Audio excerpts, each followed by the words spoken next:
hay'adda Ireland Development Organization ayaa 1500 oo qoys oo dadka barakacayaasha ka soo barakacay galbeedka gobolka City ee ku sugan tuulada Guhaad ee degmada Dunyar ee gobolka City dowlad deegaanka Soomaalida oo qaybsay raashinkan noocyadiisa kala duwan dadkan oo dad tabaalaysan isla markaasina ku jira xaalad adag ayaa la gaarsiiyay raashinkan iyadoo uga mahad celiyeen hay'adda Ireland Development Organization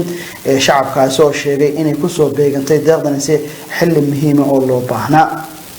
hay'adda Ireland Development Organization ayaa deeq raashin gaarsiisay qoysaska barakacayaasha ku sugan degmada Dunyar ee gobolka City ee dowlad deegaanka Soomaalida deeqdan loogu talagalay in lagu taageero bulshada tabaalaysan ay saameeyeen duruufaha nololeed ayaa loo qaybiyay raashinkaas oo loo qaybiyay 1500 oo qoys oo ku sugan qabalaha Guhaad ee degmada Dunyar ee dowlad deegaanka Soomaalida qaybinta raashinkan ayaa si habsami leh u dhacday iyadoo laga kaashaday maamulka degmada taas oo suurto gelisay in si nabad oo nidaamsan loo gaarsiiyo gargaarka dadka u baahnaa bulshada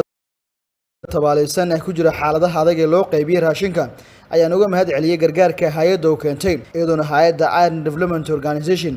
ay dhankooda u mahad celiyeen maamulka gobolka iyo ka degmada oo si weyn uga shaqeeyay hirgelinta iyo gaarsiinta raashinka dadka tabaalaysan halka ku sugan